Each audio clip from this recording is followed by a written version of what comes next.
Hello and welcome. My name's Andre Davis, and we're just gonna get right into it this morning. This is just part of my morning accountability series. I think I decided this morning I'll do this for a week, um, where I will just do a quick workout. I think the first two that I did, well, technically the first one of this series was a little bit longer than I wanted it to be, or not that I wanted it to be, but I don't think they need to be that long. So we're gonna shorten these up, um, and we'll get right into it. Today, I think I am just going to cover some stances, whereas I have a martial arts background, in a couple different martial arts.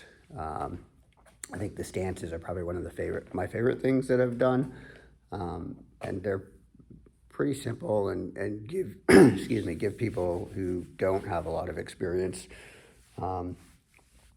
with their bodies or whatever, different positions to put their weight into, and experience different weight distribution. I think is pretty important. So we'll go over that today as my little accountability exercise for myself, at least today, and see how that goes. And we will start though with breathing, just because I think that's one of the most important things that people can get used to doing, and any opportunity that you get to practice your breathing and go over that is helpful. So, and it's first thing in the morning for me, and I like to go ahead and work on my breathing a little bit just to get the blood flowing and get my nervous system in line with my body and all that stuff. So I'm going to stop talking now and get to it. Like I said, I was going to get to it. All right, so just lay this bad boy down.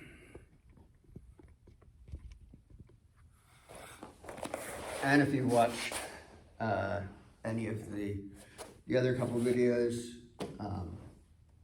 or haven't watched any of the other couple of videos, what I'm just going to do here is we're going to breathe, focus on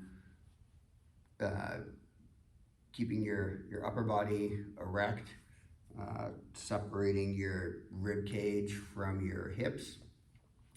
So you want to lift up. Somebody gave me a good description once of posture recently. You want to look people in the eyes with your nipples. I guess if you it kind of works that way, but you don't want to arch up too bad. Depends on how short you are, I suppose, or how tall the other person is.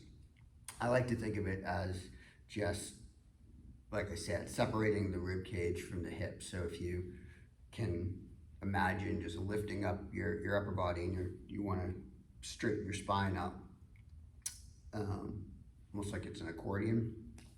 And then for the top part, your head, you want to pull the separation, the top of your head, away from your collarbone. So you're going to extend your neck as much as you can there to really just feel your spine elongate there. And then as you do that, you're going to feel some of the weight come down into your butt, like right under your spine. If you start, feeling wobbly, you can adjust that by leaning forward or back, using your core. If I go to the side view, you'll see that my back is straight as I do this. And yeah, go for there. So as we breathe, all we're going to do is breathe in through the mouth, in through the nose, and then out through the mouth. So we're going to take a long breath in to fill the lungs up, and then a long, powerful breath out through the mouth to expel. We're going to work on breathing with our diaphragm to do this. As we go in, our stomach's going to push out a little bit as we fill from the bottom of the lungs up, and then when we're going to push our stomach out, and then as we blow out, we're thinking about pushing it out with our stomach as opposed to just blowing it out with our lungs so that the air pushes out of your lungs from the bottom of your lungs. So we'll just do that a few times. And then we'll go on to the next stage of it, which is just going to be the breathing through the nose rapidly to clear out, get some air movement through your sinus passages. And we'll discuss that a little bit more once we get there. So one other thing to recognize, as you breathe in, feel free to hold your breath, or as you breathe out, hold that. Move your body around a little bit. You'll feel tension or spots in your body where you may feel a little bit tight. Don't be afraid to move around that, stretch a little bit, and then exhale or inhale, wherever it may be. And if you feel uncomfortable breathing at any point, slow it down, be comfortable with it. It takes practice to be able to be comfortable with holding your breath or breathing properly, filling up as much as your lung as possible. So take it slow. It's okay to learn. All right.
So it's some short amount of time. Spend as much time as you need with it.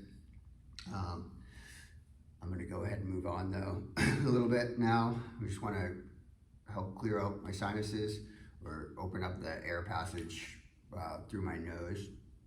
And this is, for me right now, this is pretty much first thing in the morning. I will note it is super foggy outside. It's just really weird. Like, I was on the turnpike and you can't see the signs, the road signs. It's the first big fog that I've seen this year. Kind of scary out there actually. But anyway, so breathing, just get that airflow going. So we're gonna breathe in and out rapidly through our sinuses. If you start feeling lightheaded, stop doing it. Do what's comfortable for you. Don't hurt yourself. We're gonna go a little bit of time. You can turn your head one way or the other way, and that's gonna help open stuff up. You may get snot or whatever coming out in front of you, so maybe you want a towel or something to clean up with afterwards. Entirely up to you, but don't be afraid of it if it happens. Sometimes we're getting messy. So just in and out through the nose in a rapid succession, aggressively.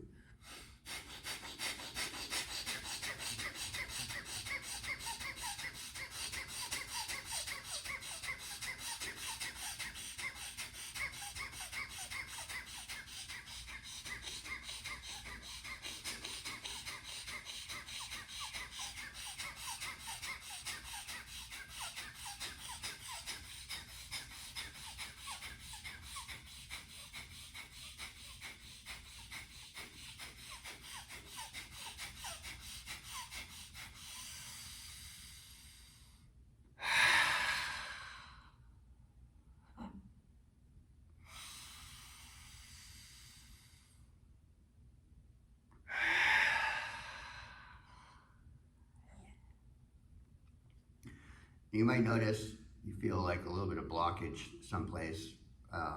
Like for me, yesterday my left side was a little bit more clogged up. Today I can feel it in my right side a little bit more. So, and that's something that you can work on throughout the day.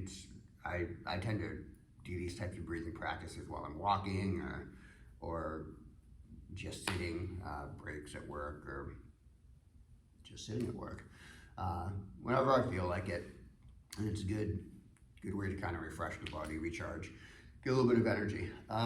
So with all that breathing done, let's just get into some stances. And as you do these things, maybe you want to stretch out a little bit beforehand. The stances that we're going to go into, you're going to be stretching as you go into the stances themselves, but certainly be safe for you. Do what you need to do. But this is primarily just to show you some stances now, so I'm not going to go into a whole stretching routine. So we'll start with the horse stance, which you may or may not have heard of. And like I said, I've got a little bit of a martial arts background. I've studied various martial arts. So any of the stances I show you could be called something completely different, and you may be familiar with it by a different name than I may call it, and that's fine, but as long as you get the idea, you can call it whatever you want. So with the horse stance, what we're gonna do to start out is go a little bit shoulder width apart with our feet, have them facing forward. You can push them out a little bit if you feel a lot of strain, but let's just say, when I say push them out, turn them at a 45-degree angle, but we'll just go with a straightforward one for now. And then what we're gonna do is basically, it's called a horse stance because you're imagining yourself sitting on a horse. So you're just going to sit down into that stance, and you'll see that my knees have bent, and you don't want to get, you don't need to get an extensive bend right here. We're just going to be very easy with this stance.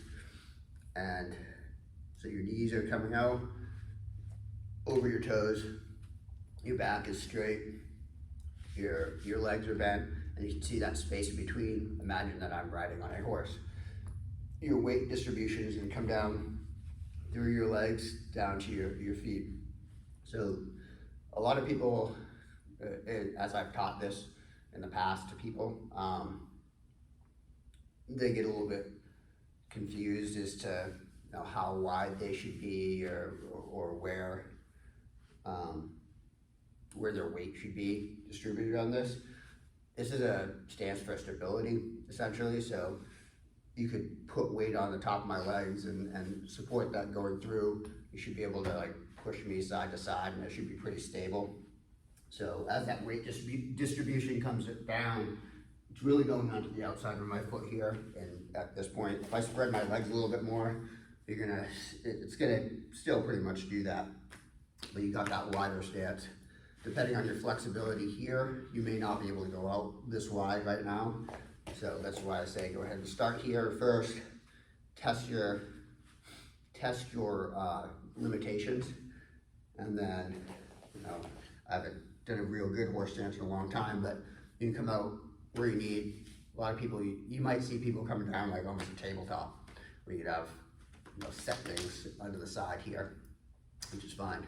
My butt is tucked in a little bit when I'm out this wide, and I'm keeping my back straight. So if I come to a side view here, I'm not leaning forward, I'm not leaning back, it's just straight up. Going back to that idea of bringing my rib cage up away from my hips. So I want to keep that extended. So we're in this stance. Sit there, and again, you're gonna feel some pressure, and you may not be able to stand in the stance very long, depending on where you're at. That's fine. It's difficult. You may need to ease up a little bit just by straightening your knees, straighten your legs up, take a break, go for 30 seconds or so, and then settle back in. However you want to do it to get to get comfortable with it. So I like this stance because you're getting a good workout. It's in your legs, endurance wise, and it's a good way to distribute your weight, and feel that distribution going through. And then you can work on upper body movements. Same way if you wanted to practice punching, if you're into that, blocks. It's all kinds of things that you can do from here, and it's a good easy way to separate your top half and your bottom half of the body. So that is the horse stance. Again, you're just gonna step out, about lower shoulder width or about shoulder width apart. The narrower your stance is, the more you're gonna be putting some weight more forward or back, as opposed to pushing that weight out. So there's kind of a sweet spot going out this way, and then once you get further out, that just gets a little bit more strenuous. Again, you're going to need to be a little bit more flexible on your inner thighs the farther you come out with it. I don't think I have really any other comments for that. I will say you may see some videos or references where they talk about properly getting into the stance. So step out into it versus walking your way into it, whatever you want to do. I feel like stepping out into it might be, you may overextend yourself if you're not used to where your foot needs to lead, but that might be something that you want to practice. That helps with the body awareness, aiming where that is, versus slowly bringing yourself down into it. But with anything, it's practice. Do it at your pace. The other stance I'll talk about that I like to do, because you can be more active with it, is front stance or a forward stance. So basically all that is, I'll go from a kind of side angle. Your front leg is going to go out, and your back leg is going to be back. Your front foot is going to face forward, and your back foot is going to, you can adjust this a little bit. I've done it a little bit both ways. You can either have them going in a parallel line, your feet, or if you want a little bit more stability, depending on what you're doing with the stance, put that as a slight 45-degree angle. But you're gonna have your upper body, again, is gonna be straight. You're gonna be focusing on keeping that rib cage up, and you're gonna feel it in your core here, in your hips, and your hip flexor here. You're gonna push your weight forward onto your front foot through your knee, going outwards. So this leg is going to be pretty sturdy, and this is a stance that puts that stability coming back at you. So if there's a force coming this way, I'm able to push against that force, resist that force. The weight and the force will travel through my body down, and this back foot's kind of like a root at that point, rooted into the ground. As far as your hips are concerned, you can turn your hip into that forward foot, and so you've got a pretty solid base going through. Stability on this side, it's a little wobbly. You can widen that stance out a little bit, but this stance isn't really meant to necessarily protect against forces coming from the side. Again, it's a front stance towards that. As far as how far your feet are spread here, it's about a body's width. shoulder width, maybe a little bit wider, but it's hard to tell at this camera angle how wide that is. You certainly don't want to be walking a tightrope. So as you bring that out, you'll feel a little bit more comfortable. A good way to go into the stance is to just step forward into it. So if you take a regular step forward, you're gonna probably land in a more narrow stance than you want to land. But if you come out and step, almost like a C with your foot. So I'm stepping out and arcing out. You're naturally, as you get comfortable with it, may land into that stance a little bit better. It's something to play with. So once you're in there, again, you want to make sure your back is up straight, and you can have that separation. I can move my upper body without affecting my lower body at all, and that's great. And again, just like within the horse stance, you can go and practice punches, blocks, whatever you want to do. You can even, what's nice about the horse, with the forward stance, you can bring in kicks as well, however you want to move that around. And then also there's more movement involved with it.